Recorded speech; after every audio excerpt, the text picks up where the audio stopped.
Welcome back, home skillets. I got called out recently about how I say the same thing in my intro every week. Ha! Time for something a little different. Speaking of something different, before the main material today, I'm going to share something that showed up in my text messages this week. Someone had heard the last podcast and then sent me this, in quotes. The license plate read LVJSUS, Love Jesus. And there were stickers and a chrome fish. Had I known about those, I wouldn't have been so upset about them riding my butt and then cutting off several other drivers. Maybe they feel that they need to be in front of everyone so they can get all of their messages across. End quote. Isn't that interesting? Hypocrisy in plain view. Okay, before you get your undies in a wad, I thought of those excuses too for those people. Maybe it was a borrowed car, maybe they were in a hurry, blah, blah, blah, blah, blah. Excuses. Our actions do have consequences. Well, I had another conversation about essentially this, and that's what I'm going to share with you today. Today's episode is a talk between me and some people that I love very much. My niece Gretchen and her husband Nate. They do not have the same spiritual beliefs as I do, but they had church exposure. And as you'll hear, they experienced that disillusionment like I talked about in the last podcast. Different experiences, different parts of the journey. Open your ears, Christians. I think we can learn a lot. You ready? Let's roll. Hey guys. Hey, how's it going? Good. Thanks for coming on. Absolutely. Thanks for having us. This will be fun. Plus, I get to see you guys without holding my phone for FaceTime. You are lucky. How lucky are you? Because I just feel like we're FaceTiming. Good. But I've got my laptop and you guys don't. So you guys have been tuning in. And after last week's episode, Gretchen, you texted me and said that you guys wanted to do a follow-up experience about your experience in church and stuff. What's funny is that another listener sent me a message and said, hey, it'd be cool if you guys did a follow-up.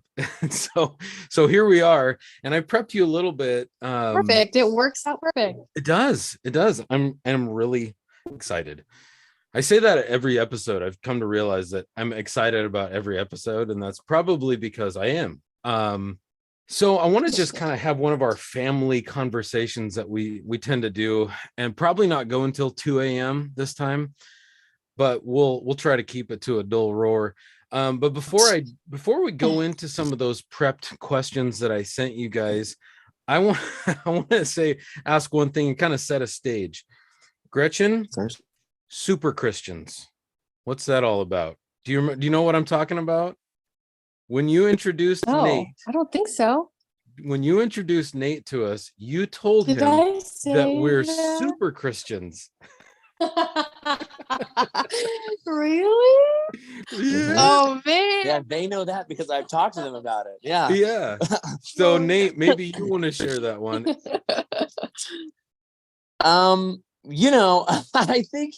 I think that at that point, Gretchen had kind of known that I wasn't really we weren't going to go to church with people, like that wasn't going to be our thing. And I think she was kind of bracing me for like really conservative or like the awareness of hyper conservative that you guys could maybe present as. And I think that her calling it super Christian was her being like, and that means, watch your mouth, watch the things you say. Yes. Which also, wasn't my strong suit. If we go back to 2015, he looked a little different than he looks right now. Size-wise. So the size-wise, thank you.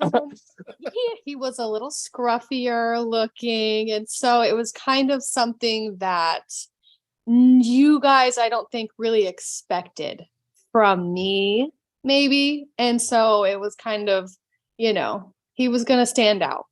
So I was bracing him to stand out a little bit. Gotcha. Yeah. Of an interesting thing we got to find out down the road, though. So we might come back to that a little bit. But to kind of, now that we've set that initial comedic stage, what would you guys call yourselves individually, and then maybe even as a pair, in terms of a religious statement, like ex-Christian, agnostic, atheist, spiritual, Christian? Maybe that's a thing. You want to go? Gretchen, let's start with you. Yeah. I would say, I don't know. I am I think more leaning on the spiritual side. I definitely believe that, God exists. He created everything, but I don't necessarily think that, you have to go to church every Sunday. You have to, pray all the time, or, things like that. And, yeah, I mean, I don't know. I feel like I grew up doing the prayer, and we go to church every Sunday, and I went to a Christian school for, the majority of my schooling and things like that. And, for the majority of things, doing that didn't work out for me or like benefit me, pray and you'll get what you pray for, or things like that. I feel like I've done that my whole life, and nothing has really happened. So, but I definitely think that there is something out there. I don't think that we're just in the middle of nothing with no purpose or anything like that. Okay, thank you, Nate. What's your perspective? Oh, so I am kind of like the other side of Gretchen's coin. I am like an atheist. I grew up going to church because I think that's what my mom thought was the right thing to do. But I never really bought into it, like the devotion. And I went to church camps, and I did the whole like Christian upbringing. But I think even as a kid, I just never really bought into it. And saying atheist, I think to a lot of people is a really harsh. But it's not that I will say I'm more like a hopeful atheist. Like if there is something, super. But if there's not, then like I see the negatives and positives of both sides. So, but yeah, I'm like a hopeful atheist. I don't think I've heard you say that term before. And that's an interesting term. I think I would have probably, if I were to identify you, I would have said more of an agnostic, but you're saying a hopeful atheist. I don't think I've ever heard that term. Is that one is that a Nateism? I was gonna say, yeah, it's kind of one I always keep in the back pocket, because people, anytime the religious like conversation comes up, I feel myself get nervous, because I go like, oh man, I'm gonna have to pull the A word out, and people are gonna immediately they start poking holes in how could I be atheist.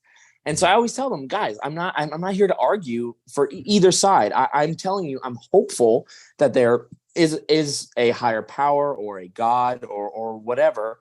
But my thing is like, if there isn't, then that's also okay. Like really both sides won't bother me. So it's like a hopeful that there's something, but likely that there isn't. Cool. Okay. Good to know where you're at, for our listeners to know where you're at, I guess, because we've had conversations right about this multiple times. So what were some of the challenges that you had with church people growing up? Either one of you. That's you. Yeah, okay. You can go. Okay.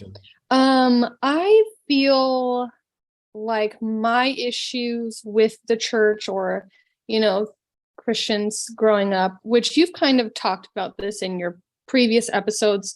I mean, for me, hypocrisy that's a really big one for me. I, grew up even honestly, little. And then even today, you see Christians are always like, you have to read your Bible, you have to go to church. And then, you go to church and you see Sally on Sunday, and she's standing there, she's raising her hands while she sings. She has her Bible highlighted, all, different kinds of passages and stuff. And then as soon as she walks out the doors, it's kind of like she's a different person.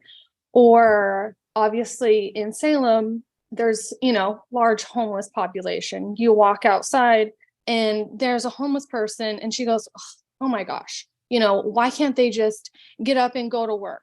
Or look at that person, they stink. Or, you know what I mean? Like something very judgmental, when she was literally in church in the sermon talking about, how Jesus loved everyone. He loved homeless people. He sat with them, he fed them, he was very welcoming to them.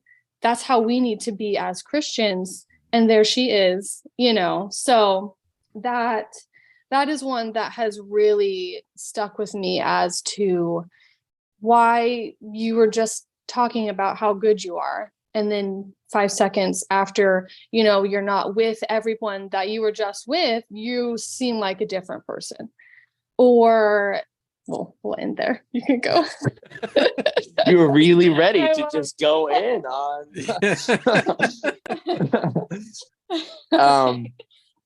Yeah, I think very similarly. It was definitely the hypocrisy, like surrounding like how you were Sunday versus how you were living Monday was always. I mean, even as like a younger kid, I always went like, that's weird that I saw that. And I also think it's the way like. And I'm not going to poke at Christians. I'm going to say heavily religious people as a whole. They kind of walk around like with that new divorcee energy. Like they're just better. They hold their head higher. They like, it's almost like they're in on a secret that you're not in on. And like the club is closed. Yeah. And like, if you closed don't share, club. Yeah, it's a very closed club mentality. And especially like when I was a kid, I moved around a lot, which means, and like I said earlier, my mom we always went to churches. So every time I went to a new church, there was always like this, like dungeon wizard test that you had to pass of like, how Christian are you? Were you baptized? Were you saved? How often do you go to church? Do you go to youth group? Do you do devotion? Like, and then that, like, from those questions, they would determine if you were cool enough for their Christian club. And I always didn't like that. We also need to set kind of some background for you. You were raised by a single mom, Yeah, which also doesn't help in a is not looked church good upon. I mean, to some Christians, I guess. Going back to the she was never married. Yeah, I was gonna say, and I'll get into like my mom would want me to point out she was never married. So it's not like my mom and my dad were married and then had me and then got no. This is like a single mom, like didn't date, didn't have a boyfriend, like that was it. And then would have to come in and there was always that awkward. There was just a air of awkwardness that I always felt. And I think between the hypocrisy and the test and the closed club aspect, it really, all of it kind of turned me off. Also, I mean, there are, I don't know how far, if you're going to go into like the different sectors, I guess are called, of Christianity, and like Catholics, Lutherans, things like that. I mean, okay, there you go. There are some that go, I'm going to party so hard on the Friday, Saturday. The moment I wake up on Sunday, I'm going to be good. I'm going to be good. But that goes into the holding their head higher. Right. They're walking through church pews, sweating vodka and ecstasy. And they're like, I'm better than everyone. Right. Even though the night before you were quote unquote living it up in sin. But now that you're in church, it's like it didn't happen. Yeah. And everything is fine. It's forgiven because now you're in church.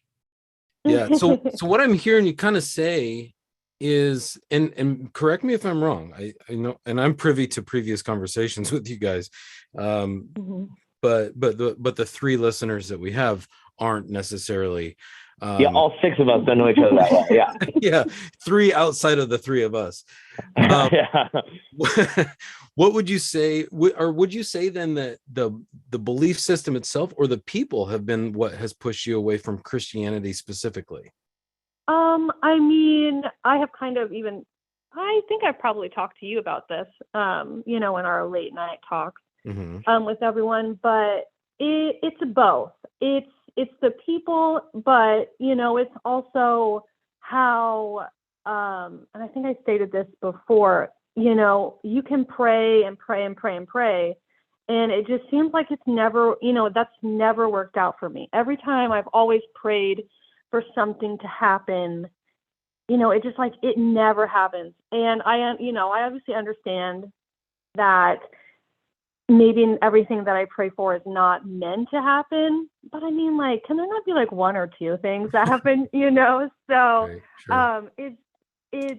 it's all of that combined. It's how, I've never seen these miracles that people seen, in another podcast, episode that you had posted, I think her name was Rose or Rosie or something. Rose, yeah. She said that Jesus came to her house and, she sat with him, and I have never even come close to anything, and obviously not everyone is for, Right. meant to be, someone like that. But, it's just nothing like that has ever happened to me. So it's kind of like, what am I doing? If I'm not getting anything from this, then like, why am I doing it? Kind of.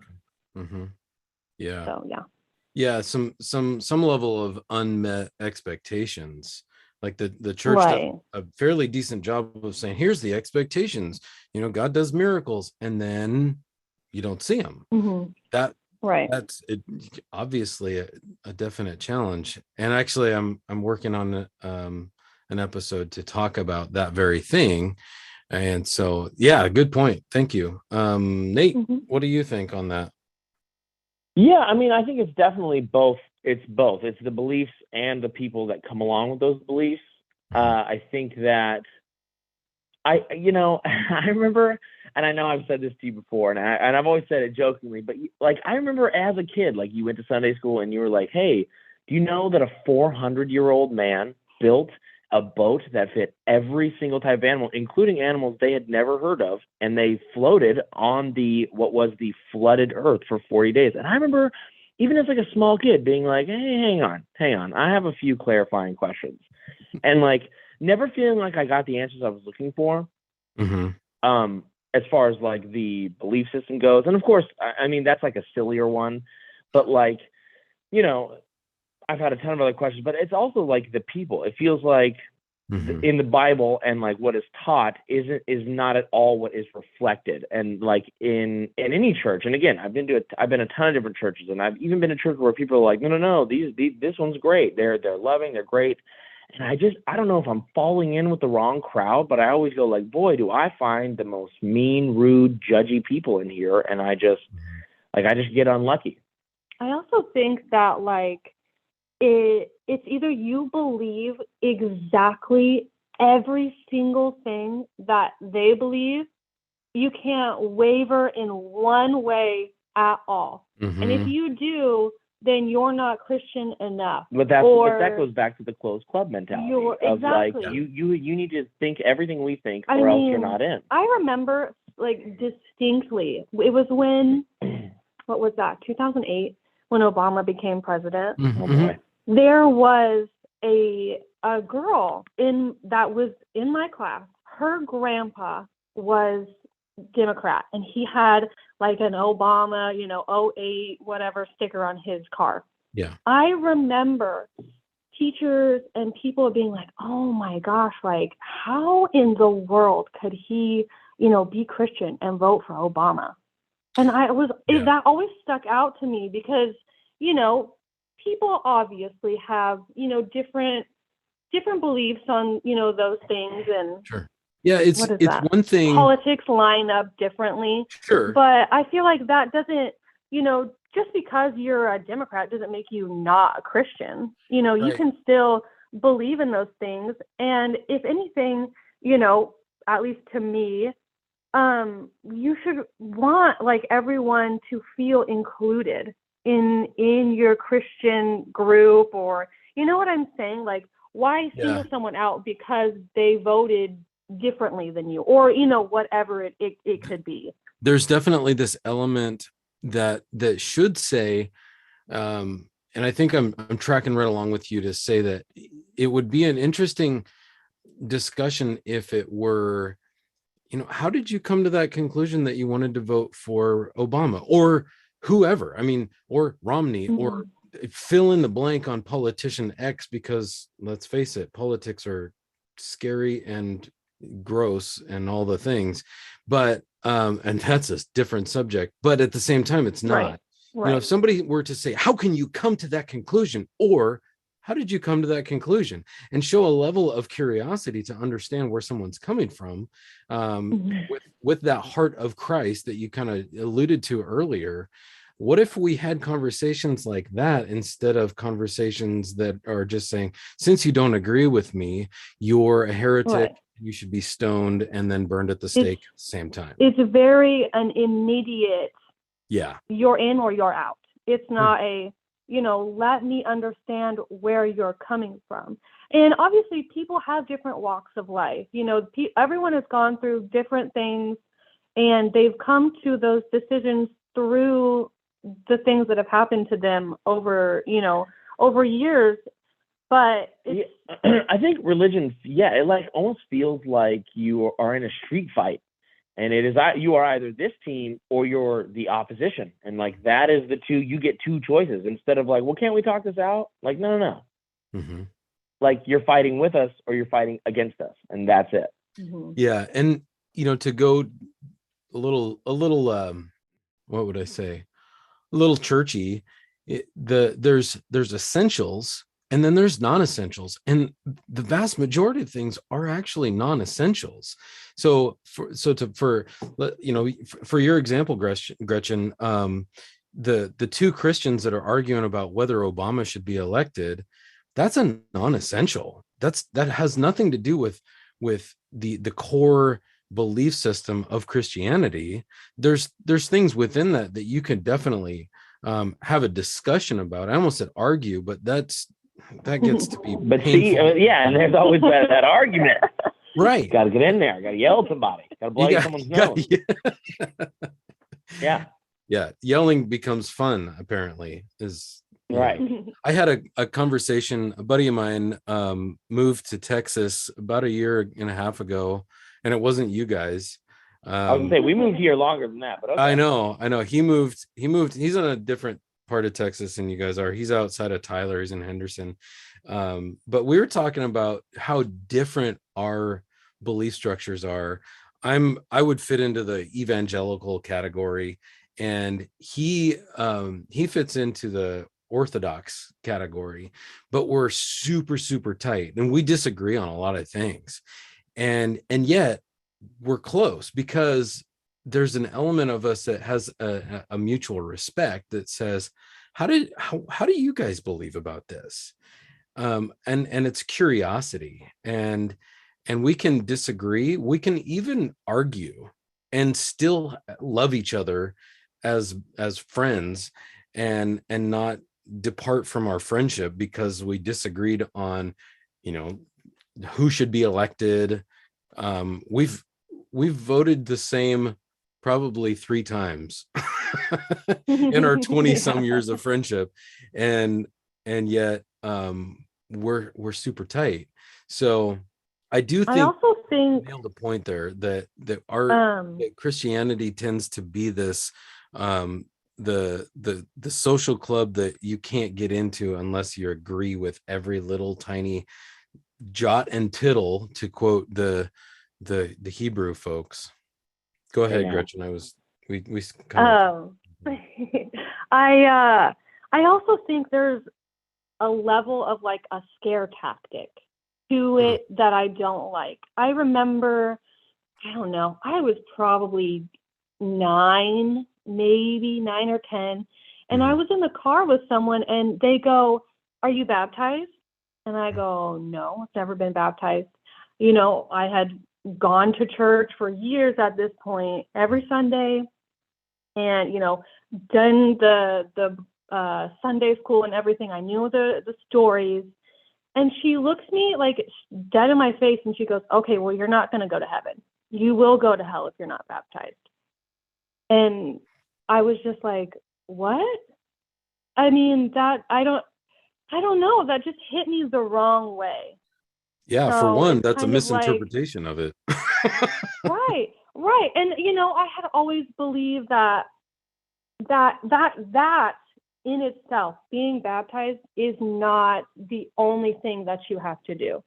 Nope. It is a showing to everyone and to the church that you have made this decision.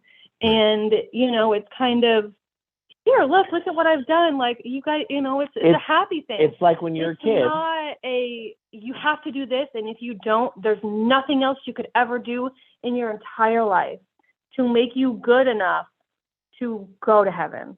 Mm-hmm. And so I don't know, that didn't click well with me for whatever reason. Yeah. What were you going to add to that, Nate? It's funny because the other end of that spectrum is I have been baptized, and I remember even doing it and being like, I'm doing this because it is expected of me. Like, I'm doing it because, like, I guess this is the next proverbial step into, like, Christianity. Mm-hmm. But it's kind of like, I was gonna liken it to, like, when you're a kid and you tell all your friends you could do, like, a wheelie on a bike, and you're like, oh yeah, and then you're like, yeah, and then eventually the day comes where you have to do it, and that's like baptism, where you're like, no, I believe, and then I go, oh yeah, and you're like, yeah, look, I'm gonna get in warm water, Mm-hmm. Or cold water. So, or cold, yeah, really. I mean, it's now, yeah. Oh man, yeah. A lot of this makes sense. I'm really seeing where you guys are coming from, and I think a lot of people have the same sentiments. That, in fact, and I've referenced this book a couple of times. I don't know about in our conversations in our house or by our fire pit or whatever, but this book that I read about a year ago, entitled oh shoot, now I'm forgetting it. Oh, Unchristian by David Kinnaman. And he goes through this research that proves that tons of people have the same struggles that you guys are articulating really well, I might add, that the people in the church and some of those inconsistencies that you see even in terms of doctrine have an effect on, I can't believe that madness. Some people, a lot of people have that same thing. And so I'm kind of forced to wonder, like, well, what if we did behave better? What if we like synced up our actions to be more like Jesus, and then would the faith system be more of a draw if the people who are wrong most of the time in how we act, at least by the statistics, which is sad, would that be more of an attraction to go?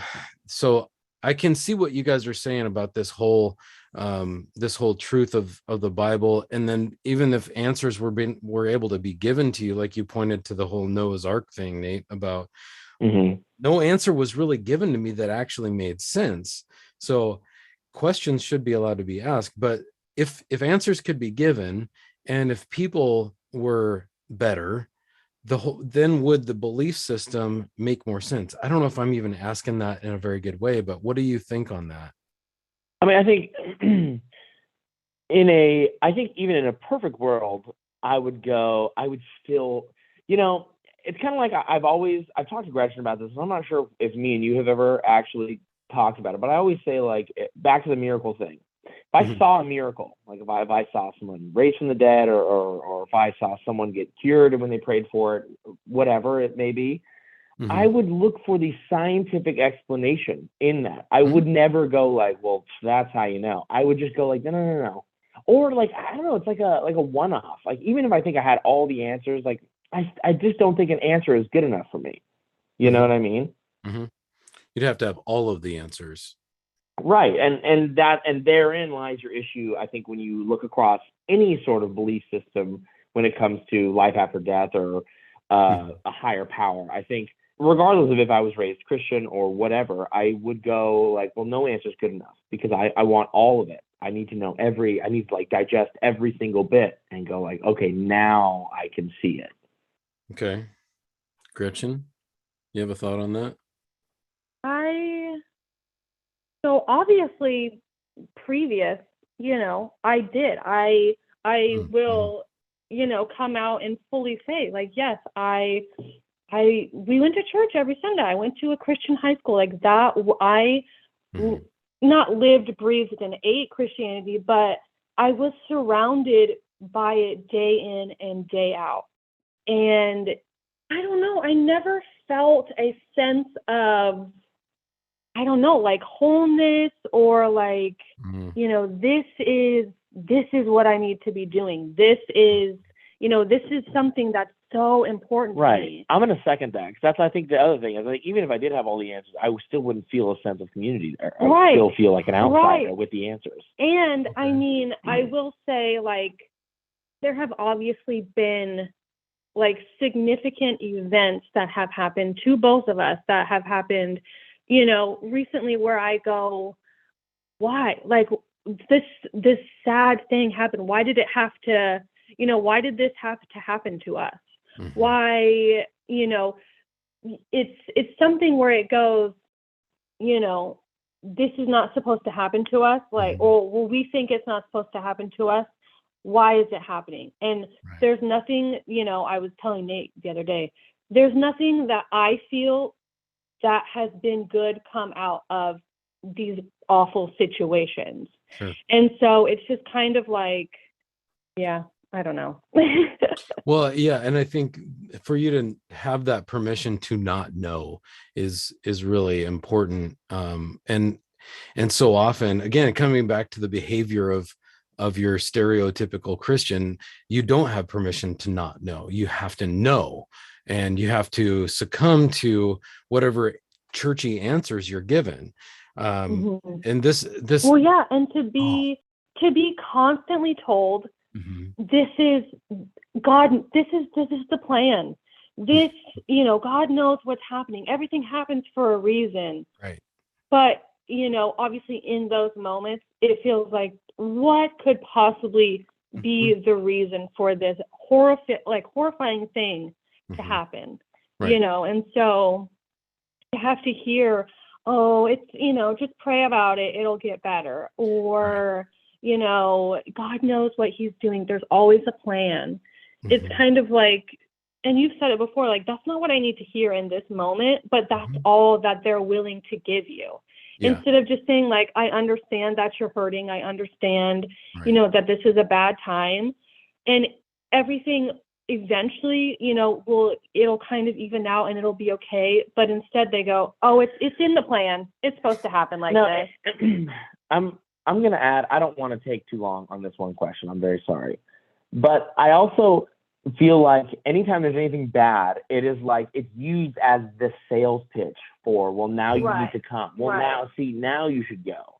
And you're like, but I don't want to hear that. I don't want to hear a sales pitch right now.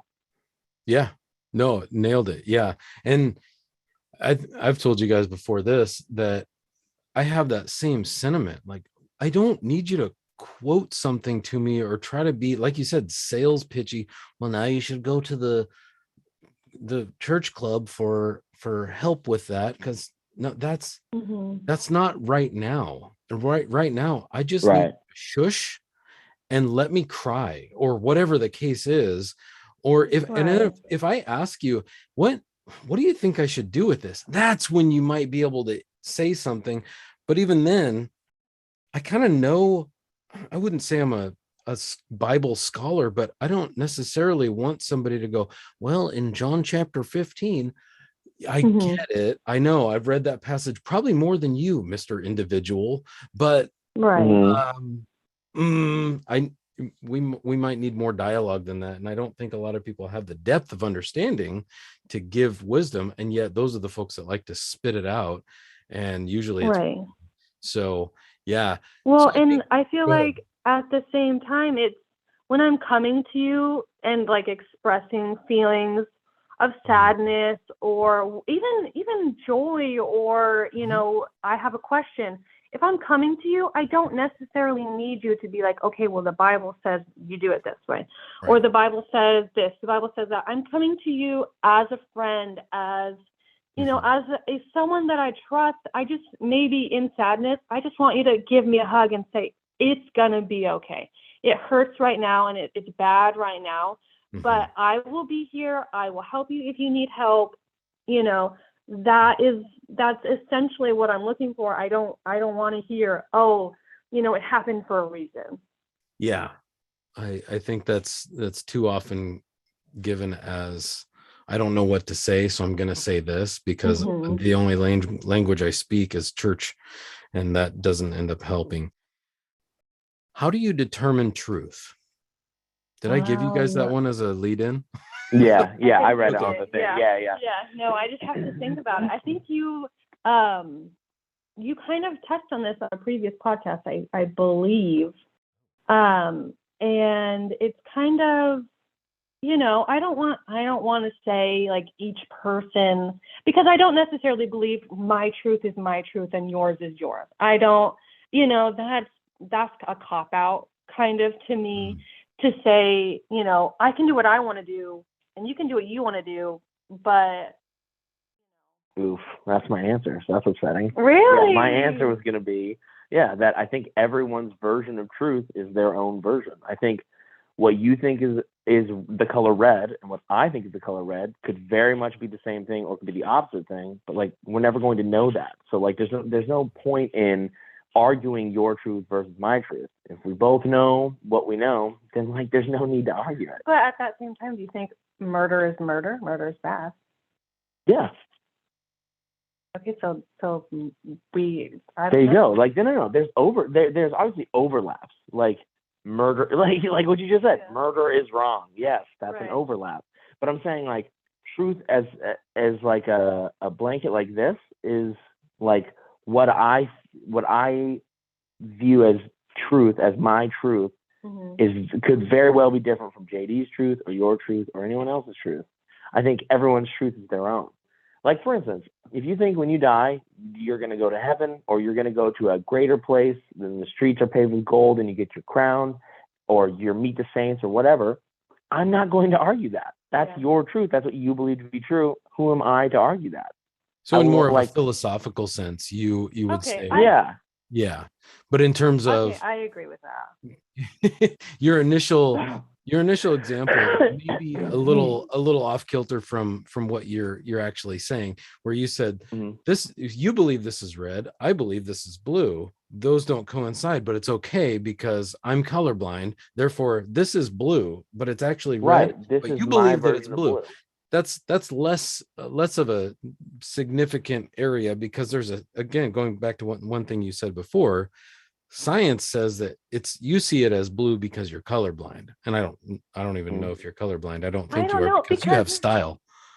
Yeah, that's what they tell me. We talk about this. There's an episode of New Girl where they go, she's the kindergarten teacher, and she's like, this is green. No, it's not. It's Sally or whatever. Like and we talk about how ridiculous that is. That is ridiculous. Because no. I'm not saying your truth is always correct, or when I hear it, I go, well, that was smart. I'm saying if I hear truth and I don't want to destroy you verbally, then I'll go, I guess that's their truth, and I will move on from it. I don't know. Okay. You know, like if I hear crazy, I go, that's crazy, and then I move on. It's crazy to you, but it doesn't necessarily be crazy. But I'm not going to ruin your time. Yeah. Yeah. And yet, going back to... I don't know if you can use any of that. Yeah, you're going to want to cut 80% of that answer from the pod. I don't know. I might have to cut some in and cut some out. Yeah.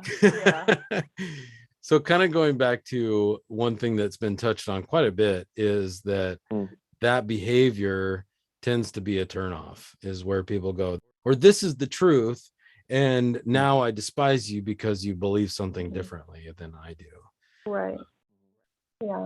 Well, I mean, even kind of how we talked, earlier, where I was saying, people go and they live it up on Friday and Saturday, and then they go to church on Sunday, and they're the best person there, and so it's kind of like that. Yep, it's a challenge, and I don't think there's an easy answer for it, because that's that person's decision. Just like it's one person's decision to observe something and go, wow, this is neat, I'll explore this. and then go, something bigger had to design this, or somebody else looking at the same thing and going, wow, that definitely evolved, and having those different perspectives, and then being able to converse like civil human beings. Some people just aren't capable of it. So Right. I'm enjoying this conversation, and I think that hopefully it can benefit other people. So one last question I have: do you see in people at all, anywhere, a level of hope for Christianity in general? Do you want me to go ahead? I'll take this. You can go. I'll. No. And because I've seen the damage that Christianity, or really like Abrahamic religions in general, have done throughout society. And I think there are people that are they keep themselves, their children, like so far removed from whatever their original seed of Catholicism or Christianity or Judaism. Like they remove themselves so far that there's not even an idea. Like God could, like the heavens could open up and God could come down, and they would still be like, nah, no chance. You know what I mean? I think that's where and I'm not trying to be pessimistic or hurt anyone's feelings. I just think that in a society, I mean, you can look around today and you can go and you can door knock and you can ask people, what do you think and I think you would be shocked to find that there are a lot of people that they're so hard no and full stop that they couldn't see a world like that. I would say I'm going to be optimistic and say, yes, there could, but it is going to take just the most amount of work. Everyone, no matter who you are, if you're a Christian, you're going to have to do something. You're going to have to put in the work. You're going to have to, there's such a stigma around, even if you are the nicest person in the room, and they go, why are you, someone goes, why are you so nice? It's amazing. You're so nice to everyone. Why? And the person responds with, oh, I'm a Christian. In that moment, a lot of people are immediately going to be turned off. And that's where my no comes from. Yeah. Oh, sure. Yeah. I don't know. I mean, you're nice. You're a nice person, but I know if I'm alone with you for 5 seconds, you're just going to shove it down my throat. Yeah. And so I'm going to say yes. I'm going to be optimistic in yes, eventually maybe, but it's just going to have to take so much work and dedication, and everyone is going to have to be on board. Yeah, it's a lot of legwork, I think. Yeah, sure. It's going to be a lot because, I mean, immediately you say, oh, I'm a Christian, and they go, oh, we've heard about you and the things that you do and, how you are. And so it's going to have to, it would take a lot. Clear as mud. Yeah. Sweet. Thank you for that honest response. I feel unhopeful for my kind. Well, I mean, don't feel unhopeful, but I'm glad I could help. I want you to be unhopeful. No, I say that in jest, just knowing that. Yeah. Right. Yeah. In terms of the behavior of the Christian as a whole, the holistic view of the big C church, everybody, if it's left to the behavior of people, then we're hosed. We're just absolutely hosed. So I think we make that a wrap. What do you think? I think I'll close out by saying, I think religious or not, everyone has thoughts and opinions regarding an assortment of things. And I think even if you don't line up with someone else's thoughts or beliefs on every little thing, I think there is common ground to be had with everyone. And I think to lend open ears, and I think to approach everybody with a cookie cutter of acceptance, I think I don't know, that says and can do a lot. And I think a lot of people would benefit just from open ears. Yeah. With a lack of judgment. I would agree with that. And I would say, I try to live my day-to-day life with kindness and, you know, treating everyone, no matter what they look like, how they dress, you know, what they believe, their, you know, religious background. I try and, you know, have open arms to everyone. And I feel like that, you know, that's what makes me happy. And if for, you know, in the future, I come back and I go, oh yeah, like, you know, I accept Christianity back the way that I used to or whatever. And, you know, someone asks me, I go, yeah, I live this way and I have lived this way my whole life in and out of Christianity, but I'm not nice to you because of what I believe. I'm nice to you because I'm a nice person and I want to treat you nicely and I want you to feel safe and welcome when you're around me. Yeah. So cool. Thank you guys. I appreciate being able to do this with you. Yeah. Thank you for having me. We loved it. It was really, it was a good time. We have It's always fun. conversations similar to this all the time. Yeah. So I so enjoy my conversations with Gretchen and Nate. I learn something new every time. To close out, I just want to point out a few things that I learned, or should I say observed from this little chat. Hopeful atheist. Such a unique term. I don't think I had heard that before, and I'm not sure what it really entails, but it's an interesting term. People in the church, intentionally or not, good or not, we represent God. We need to do a good job of that. That closed book club, that's a bad look. We can't close the club because we're too comfortable. We can't do that anymore. Unanswered prayer is a tough thing to understand. It can make a person just not believe. I wonder if there's a church culture thing that has made God into a genie in a bottle rather than God, the creator of all things, the true meaning of sovereign. Hypocrisy is super hurtful, especially in matters of spiritual things. We need to turn away from this. We really do. Frankly, it's wicked. And I don't mean that in a good way. And then short answers like, it's in the Bible, that's why, or just slapping a Bible verse on something like a Band-Aid on a gaping wound aren't enough for deeper thinkers. They're not enough. In order to converse, we need to think deeper. And lastly, the validity of the message of the gospel is not based on people's opinions or even the fact that Christians don't show it well sometimes. Okay, many times. And yet, the message is clear. Believe it or not. God cares enough about the human race to provide a way to real unity with Him. I know in Sunday school, if you just say Jesus for every answer, you'll get a gold star, but there are challenging questions out there. There's also answers, legitimate ones. They require deeper thinking.